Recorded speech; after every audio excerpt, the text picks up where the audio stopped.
Welcome aboard, Ghosts and Goblins. Today we will be navigating from the bow to the stern of an iconic haunted naval vessel. From its days of glory on the high seas to its current resting place, we're going to uncover the secrets that lie beneath the waves. Get ready to set sail on an unforgettable voyage into the unknown, or should I say, into the void. I'm Nat, and joining me as always is my best friend Katie. Hello. And you, my friends, are listening to Wading into the Void.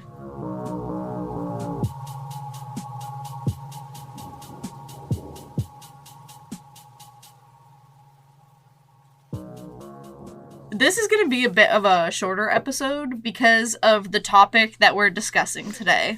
But I promise that there won't be a lack of Wading into the Void content for everyone. Okay, so just stay tuned later for a very, very important and exciting announcement. So y'all aren't gonna want to miss it. It's gonna be good. It's gonna be good. So let's just start today's episode off with our Oracle and Tarot. Today, our Oracle is the Enchanted Map by Colette Baron Reed. And the card we got is Sad Embrace. Oh. It says, so we got it upright. It says, you may be entering into a period where loss is a theme. Perhaps you're having to let go of the long-cherished dream. If so, take heart, for this ending may have been for your highest good. A better and more powerful dream will be realized in your life if you can accept the loss. Relationships based on faulty foundations are meant to end at this time. Disappointment is a form of perception. If your expectations weren't met, a set of loss arises, along with sadness and grief. Express these emotions. Tears are like healing rain that can restore life to a parched inner landscape. Growth is always assured. Whatever the loss, however great it is, let go and experience your feelings so that you may soon see what beauty lies ahead. Okay. It's very deep. Okay. I don't want to. You don't want to what? Abandon my feelings. Oh. Well, it's just saying, like, don't push a dream that's not gonna work in this moment. It did say to give up a dream, but I don't think that's necessarily the case here. It's like, don't keep pushing something if it's not working in the moment. So, like, if you're like, I'm gonna go to the gym every single day and lose 50 pounds. If you're struggling to, like, get out of bed because your body's so fucking sore from going to the gym, you don't have to go every single day and push yourself. Like, that's not how you're gonna end up achieving your goal in the future. You're just gonna have to, like, be kind to your body and to yourself and not overload yourself with work or something physically strenuous. So I think that's just saying, like, you need to accept that you have this dream and it's not achievable at this moment. But I don't think you should give up on your dream. Or, you know, rewrite your dream a little bit and make it a little bit more accessible to you. You know what, Nat? You are a tarot master. You really broke that shit down. She said, Kate's confused. No more. Yeah. And then the tarot is honestly really simple today. We have the Dreamweaver Tarot. Ooh. Which is a really cool deck. So the photography is by Leah Showman. The illustrations are by Jackie Rye. Doesn't say who wrote it, so I'm assuming it's one of them. It just says Dreamweaver Tarot on Instagram. So if you're interested, go check them out. It is the Dreamweaver Tarot and www.thedreamweavertarot.com. It's a really cool deck. It's like Polaroid pictures for each card. It's like a full-size Polaroid. That's fun. And then they have a picture and a drawing in, like, chrome on top. It's really cool. So today we got the Chariot, which is always one of my favorite cards because I love horses. I'm straight up a horse girl. So when I see the Chariot, I always get so happy because it's such a good card. And it really goes with what I was just saying about, like, not letting go of your dream. Because the Chariot in this tarot deck represents determination and willpower, taking control and achieving your goals, being bold and courageous. And I don't read the definitions before we start. I just pull the cards and open the page and start recording. So I think that these fit together so perfectly without me really trying to, like, botch them together. You know, that's great, honestly. Yeah. So, putting that away. I really like that deck. I've only really worked with it once, the Dreamweaver Tarot. It's really cool looking. It's super dope. I will have to go check it out. So, let's get into today's topic. And this one is a pretty exciting topic. I feel like a lot of people are going to be like, what is this? This is so random. But I mean, we'll explain we do why. Everything and anything. That's true. But this one seems like way out of left field because, yeah, we've done castles. Yeah, we've done, like, I don't know. I can't think of anything else we've done. Well, of, like, haunted stuff. We've done castles, cemeteries, forests. We've done castles, cemeteries, prisons, asylums. We did the Queen Mary. Oh, okay, so we did the Queen Mary. I forgot we did that one. It was a hot minute ago. Yeah, that... Okay, so now we're talking about our second ship, then. Love it. I love a haunted ship. Honestly, me too, because, like, I know if the Titanic survived somehow, if they, like, pulled it out of the abyss, that shit... Which I really wanted them to. But, yeah, it's going bye-bye. The Titanic is leaving the planet. It is almost literally disintegrating. Yeah, I was going to say, it's almost completely disintegrated. So, that's so crazy to me that they never tried to, like, pull it all out. But, I mean, it's so huge that it probably They actually really did hard. try. Really? Yeah, but it cracked further. So they gave it up. Yeah. You're talking to the chick that was obsessed Literally, with the Titanic. the Titanic, like, research master. Like, so, I was obsessed. I read every single book on that fucking ship when I was a child. I was that should have been the first hint that something was wrong with me. I hate boats. I hate being on big boats. I hate cruises. I hate anything involving me being on a boat. But Honey, we know. Yeah, I know. I don't like the Titanic. I think it's really scary. I hated the movie when I was a kid. I was so afraid of it. So, I'm just going to go straight into it. I'm just going to start reading what I have.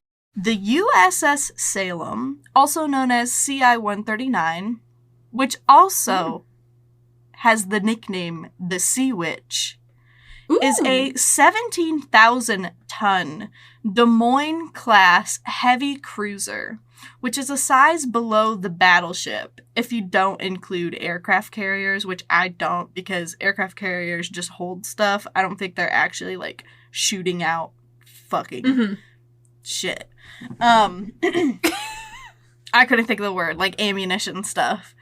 There we go, okay. The Des Moines-class heavy cruisers were actually the last of the heavy cruisers in service, and the USS Salem is the last remaining heavy cruiser worldwide. So this ship is actually kind of a big deal for, like, military ship enthusiasts, I'd say. I really hope that it has that on the side of it. Kind of a big deal. Kind of a big deal. It's like a fucking 20-year-old frat boy in a really shitty t-shirt. Kind of a big deal with, like, two thumbs pointing. Kind of a big deal. So the USS Salem is 717 feet long and has 8 expansive decks. This thing's fucking massive. It sounds it. And, like, going back to it, battleships are literally the largest ships in the world. So, if it's, like, one size smaller, it's pretty fucking big. Yeah. So, the USS Salem was originally launched in March 25th, 1947. So, she just hit her 77th birthday. Like, pop off, Queen. This is an old ship, and it's still floating. So, while she didn't have any experience in battle, the Sea Witch did have a decade-long career as a medical cruiser in areas of battle, alternating service between the Atlantic and being deployed in the Mediterranean Sea as the flagship of the Sixth Fleet. Mm-hmm. So she made her first, quote-unquote, med cruise, because it's the Mediterranean, in May to September of 1950. She also was deployed further March to September 1951, April to September 1952, April to October 1953, May to September 1954, and May to September 1955. So, basically 5 years of consecutive deployment for a few months. Okay. In 1956, the Salem was designated as quote-unquote permanent Sixth Fleet flagship. So before that, they were just like being deployed, and now they're just there. Okay. And this is when she began her 7th Mediterranean tour in May.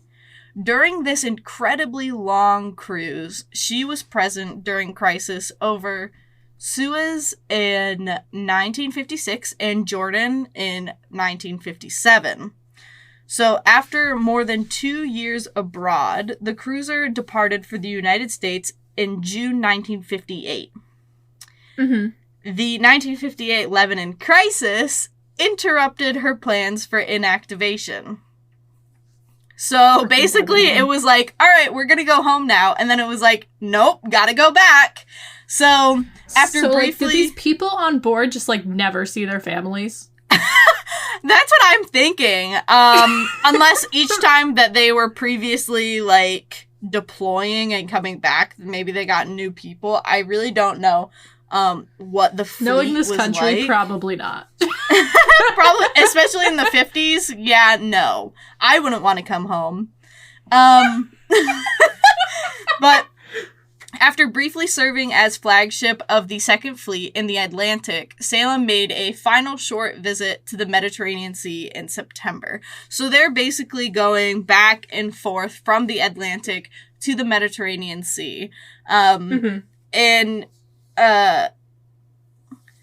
as the flagship for the Navy's Sixth Fleet, it really held an important ceremonial role and hosted some pretty notable guests, including a pope. I don't know which one. But also actress turned Princess Grace Kelly. So, okay. This boat's super fucking random. But seems it. I think Grace Kelly and the Pope in the same place. Yeah, it's literally so random. So, the Salem was finally decommissioned in January 1959 and placed in the reserve fleet at Philadelphia, Pennsylvania. And Salem then remained in quote-unquote mothballs there for 35 years. And mothballs is a term coined for ships that remain at dockside, tied up and unmanned, with its gun and magazines empty. So it was basically in, like, you know when they have the airplane yards with all the airplanes just sitting around? That's basically what this was, but for ships. Okay. They're not retired yet. They're just sitting in wait if they're needed. So the Salem was finally removed from the Naval Vessel Register in July 1991. So it sat for a really long time, just doing nothing. Like 20 years. Yeah. And I'm assuming they must have been doing regular maintenance or something, because on May 14th, 1995, which was like 46 years after the day she was originally commissioned, Salem was recommissioned, but this time, instead of as an active duty Navy or naval ship, she's a member of the Historic Naval Ships Association. Okay. So, as the USS Salem's website says, because I thought this was really cute, she now serves her country once again with her new mission of teaching people of all generations our nation's rich history of shipbuilding and naval duty. They basically just made her a museum. And I really like that. I enjoy that fact. So it's been a museum for about 30 years now. Let's kind of dig into all those times when she was deployed, and let's get up to what she actually did. Because they didn't just, like, float around and do nothing. Even though they didn't go into active combat, they definitely had a lot of crazy shit happening on this boat. Okay. So I'm excited to hear about it, because I've never heard about this ship before. Yeah, it's actually crazy. I did not know that this thing happened. So, in August of 1953, there were 113 recorded earthquakes in Greece. 113 earthquakes. That is a crazy amount of earthquakes. And I mean, shit, we just had one here the other day, and I was like, that's enough. Yeah, exactly. Imagine having 113 on a fucking tiny island. No. So the worst of these earthquakes was on August 12th, 1953, and the earthquake measured 7.2. Ooh.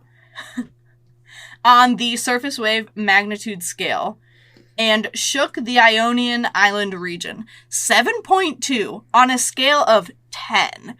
10 being, like, Chile, being completely devastated. Mm-hmm. So this is a huge fucking earthquake. Yeah. And they had no facilities available. So ships from all different navies, like all different countries' navies, sprung into action and offered their vessels for the wounded to receive care. So they just have tons of ships surrounding Greece that are picking up people who need medical help. I mean, that's kind of nice, though. It's cool. Like, that's really cool. And another cool fact is that the largest of all of these ships was the Salem. Oh, awesome. Okay. So We're kind of obsessed with size here in the U.S. Yeah, size matters, boys and girls and everyone else. So while no record exists of the actual number of civilians that the Salem treated over the course of the 4 days that they, like, helped people, the number is estimated to be well over 1,000 people. And of those 1,000, many suffered fatal injuries. And they estimate around 400 people died on the USS Salem. Oh my god. And these are just civilians. So these are people who are not sailors, not in the Navy, not in battle, nothing. Like, these are just people who were out and about during the day and got fucking rocked by a giant-ass earthquake. And then they just randomly ended up on another country's Navy ship and died. I can't even imagine that. That would feel like an episode of The Twilight Zone. Yeah. So, additionally, on top of those 400 people, there were also at least 6 Navy sailors who were documented to have died on the cruiser. The sailors died while receiving medical care on the Salem after being injured in an explosion from a different ship. So, what I got from that one, they were doing regular maintenance on another ship, and something happened with the ammunition or something happened with whatever gun or whatever they were working on, and it exploded on them. And so they tried to take the people off that boat onto the Salem to give them medical care, but they died. So that's kind of what I got from that one. There wasn't a ton of information about it. So Gotcha. There is a mixture of regular civilians and sailors who are possibly still aboard this ship to this day. Okay. So with that being said, let's get into the known hauntings. I'm here for it. So the Navy ship's third wardroom, or the mess hall, is said to have had the most activity, as it stands right above the makeshift morgue that held those 400 people who died from the earthquake. So this same area also reportedly houses a young girl and then a different dark taunting entity who's like evil, and then a violent hellhound with a heart-stopping growl. Oh, I'm so excited. I don't know where the hellhound came from. But a lot of people have said that they've heard, like, barking and growling and stuff like that. Like, people think that there's a dog. From the, like, YouTube videos and stuff that I've watched, people have just said dog. But while I was researching, people were like, it's a hellhound. So, you know take what I that say to as that? you will. Fuck that. Yeah. So, there's also a recurring presence in the anchor windlass room. It's a man named John who used to work in maintenance before his death. Now, this is actually hilarious to me because John Spector was actually the first USS Salem tour guide, and he appeared to visitors in full human form. And his presence was unknown by the owner and the other tour guides until guests began to praise the excellent, yet inexistent guide. So they're like, oh my god, yeah, John, he was awesome. He was like dressed up in the garb. Like, he was giving a full-blown tour. Like, that was great. And then they're like, yeah, we don't have a John that works here. We don't wear their clothes. Like, they're like, John's the best. And they're like, who? Oh, yeah. He's great. I guess so. So that was interesting because I didn't hear about that in some of the investigations that I watched. So I thought that was pretty cool. So if we meet a guy named John and he's giving us a tour, I'm going to be real scared. I would love if every male tour guide that they have now is just like, John. Your name's John. It's like Chris from Orlando or whatever. You know, from Disney, if they miss their tag or whatever, they have like a Disneyland tag. Yep. I was just reading about that. I love it. But among the other exciting warship residents, there is a ghost of a very neat cook that maintains the kitchen area and keeps it organized. And there's also a man in the mess hall that drags and overturns chairs. And other people have mentioned the chief, who is often seen in the kitchen and mess hall area and could be the same ghost as mentioned previously, but no one knows the actual name of chief. And when asked, he and the surrounding ghosts seem to get very agitated. It seems like they're protecting Chief's identity for some reason. Now it's gonna find out. In some of the videos that I watched, when they asked him that, they were doing an EVP recording, and when they played it back, it was like multiple people screaming at the top of their lungs. They said, figure out what I said, bitch. Yeah, I think, I don't know why they would be protecting his name, but, plot twist. Yeah. Every spirit on this ship just hates whoever the chief is. And this guy's been trying to communicate for like 20 years. So they're just screaming above him so he can't communicate. Yeah. Interesting.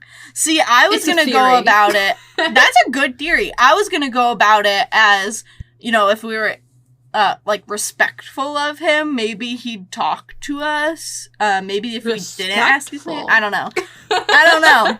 Because it seemed like all the videos I was talking about, they're like, hey, Chief, what's your name? Tell us your name. And then it'd be like, ah! Like, on the EVP, like, what is going on? So, I don't know. But I guess that's a really prevalent ghost in the ship. And then here's another really weird one. I would be really scared if I saw this one. The Burning Man. Nope. Which was believed to be one of the Greek earthquake victims. The Burning Man has been described as a specter who smells like death. He is thought to be one of the many who unfortunately succumbed to their fatal 4th degree burns aboard the ship. I'm sorry. What? I didn't know there was a 4th degree. Apparently. But I'm assuming that you're literally a crispy, fried person. I mean, that's what I would think. Because like, I think 3rd degree you can survive from, but you are very, very injured. 4th degree, like, I'm assuming it's severe like skin grafts. Yeah. I'm assuming 4th degree is like actually fatal burning. I mean, it has to be, right? Because like 3rd degree, like you're usually completely disfigured. Yeah. So... Hate it. Ghost tour guides often spot the Burning Man in the same room where the ship's morgue once stood, which is believed to be where he died. So I think a lot of stuff is happening around that morgue area, the like makeshift morgue. So under the mess hall. Sounds like it. Which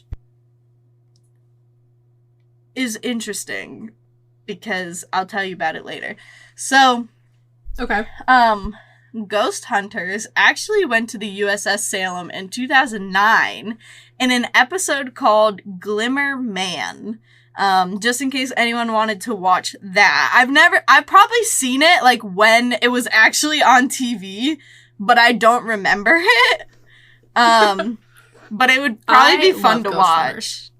I love Ghost Hunters. Yeah. Since the USS Salem was turned into a museum, and started having, like, paranormal tours and stuff, tons and tons of people have released tons of videos on YouTube of them investigating the area, and they've been featured on scary video channels like Nuke's Top 5, which, if you don't know who Nuke's Top 5 is by now, like, go watch them. He has basically all the scariest videos in a compilation for you to watch. Every single video is great. Love convenience. It's so convenient. And people, like, react to his episode, like, react to his videos. It's so silly. But, yeah. So, speaking of YouTube channels, you must be wondering, why did they cover this thing? Why is this episode so short? Like, what's going on? We are actually releasing an episode of, oh my gosh, what a shocker! Our investigation of the beautifully haunted Sea Witch today. Literally the same day that this episode is releasing. If you go onto our YouTube channel, Wading Into the Void, you can watch our vlog from our spooky time on the USS Salem. Was it successful? And I will be watching it with all of you. Yes. Was it successful or was it bunk dookie? There's only one way to find out. But go watch it. Yes, exactly. No matter the case, whether it's bunk dookie or good, I'm sure you'll get a giggle out of it and you'll probably enjoy it. So check it out and let us know what you think. And I don't really have much else to say besides, now that I've announced that, I will tell you that the wardroom and the mess hall area are, I think, going to be the levels that we are investigating. So it seems like they're going to have us investigate 2 floors. So I'm hoping that makeshift morgue will be the 2nd floor that we're investigating. So we'll be able to kind of get the most activity possible. It seems like that's around the area that we'll be around. So hopefully, if you're checking out the YouTube channel, that's where we ended up. But As always, Phantom Fam, if you can't get enough of us, we have more content on Instagram and Facebook at Wading Into the Void. And we plan on releasing a bi-weekly tarot poll on the weeks with no episodes, just to give you a little something, you know. A little something. And maybe we'll post a poll to see what you all thought of the vlog, because I'm genuinely interested in how people are gonna like it. Because it's our first, like, ghost hunt without Katie. But she'll kind of not gonna be there. in the video, I guess. You'll just have to watch it, okay? You're just gonna have to watch it. So, Katie, I don't know if you have anything else to say. This was a short and sweet episode, so I don't know. The only thing I can think to say before we cut it off for the day is, if you haven't already seen it on social media, we appeared on our friend Nico's podcast, Who Walks Beside Me, and the episode was, I would say, pretty fun, pretty great. Yeah, I agree. So we have posted links on our social channels, but Nico has as well. If you go on Facebook, you can find Soul Coach Nico and find her there, and you can look for our episode, or you can listen to it on YouTube or Spotify. Yay! So go give it a listen. Yes, definitely do. It's really good. It's very real. Like, it is just, you're having a conversation with somebody that you really like. Like, you're just having a conversation with a friend. That's honestly what it is. It was very good. It was a fun time. I would love to go back on, and yeah. All Possible ghost hunt with Nico and her team in the future. That would be awesome. I almost said, like, we should try to go to, like, Southern Vermont College. But... Ooh. Or go up to Montreal or Quebec. Because that would be sick. SCMC would be so much fun. But I think the hospital owns it now, so, like, we're probably not getting in there. Boo donkey, yeah.